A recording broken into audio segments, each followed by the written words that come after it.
Hi നമസ്കാരം, ഞാനിപ്പോൾ ഉള്ളത് വിഴിഞ്ഞത്താണ്. എൻ്റെ ഈ ബാക്കിൽ കാണുന്ന വീടും സ്ഥലമാണ് വിൽപ്പനയ്ക്ക് വന്നിട്ടുള്ളത്.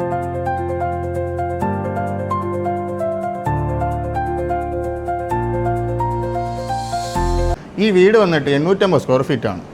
അതും 3.25 സെൻറ്റിലാണ് ഈ വീട് ഇരിക്കുന്നത്. അതുകൂടാതെ നമ്മളെ വിഴിഞ്ഞം ജംഗ്ഷനിൽ നിന്ന് വെറും 150 മീറ്ററാണ് ഈ വീടിലേക്കുള്ള ദൂരം. നമ്മളെ വിഴിഞ്ഞം പോർട്ടില്ലേ, വെറും 400 മീറ്റർ ഡിസ്റ്റൻസേ ഈ വീട്ടിൽ നിന്നുള്ളൂ. നിങ്ങൾ ഈ കാണുന്നത് പോലെ ലോറി പോകുന്ന റോഡ് ഫ്രണ്ടേജാണ് കേട്ടോ ഈ വസ്തുവിലേക്കുള്ളത്. അതുപോലെ തന്നെ വിഴിഞ്ഞം ജംഗ്ഷനിൽ നമ്മളെ പെട്രോൾ പമ്പില്ലേ, അതിൻ്റെ തൊട്ട് ബാക്കിലോട്ട് വരും ഈ വസ്തു. അതുപോലെ വേറൊരു കാര്യം കൂടി പറയാൻ വിട്ടോ, ഈ കാണുന്ന റോഡില്ലേ നേരെ പോകുന്ന തിയേറ്റർ ജംഗ്ഷനിലാണ്. തിയേറ്റർ ജംഗ്ഷൻ എന്ന് പറയുമ്പോൾ ഇവിടെ നിന്ന് ജസ്റ്റ് ഒരു 200 മീറ്ററിൻ്റെ അകത്തെ ഡിസ്റ്റൻസ് വരുന്നുള്ളൂ. ഈ വീടിനും വസ്തുവിനായിട്ട് ഓണർ ചോദിക്കുന്ന റേറ്റ് വന്നിട്ട് 60 ലക്ഷം രൂപയാണ്. അതും നെഗോഷ്യബിൾ ആണ് കേട്ടോ. ഇത് ഈ 60 ലക്ഷം എന്ന് പറഞ്ഞാൽ വലിയ റേറ്റൊന്നുമല്ല. കാരണം വിഴിഞ്ഞം പോർട്ട് വന്നിട്ട് ജസ്റ്റ് 400 മീറ്റർ ഡിസ്റ്റൻസാണ് ഈ വിഴിഞ്ഞം പോർട്ടിലേക്കുള്ള വഴി.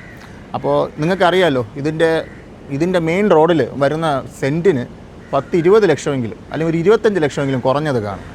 നിങ്ങൾക്ക് വീട് വയ്ക്കാനും വിൽക്കാനും അതേപോലെ വസ്തുക്കൾ വാങ്ങാനും അത് വിൽക്കാനും ഉണ്ടെങ്കിൽ നിങ്ങൾക്ക് വിളിക്കാം പ്രൈം മൗണ്ട് ബിൽഡേഴ്സിനെ.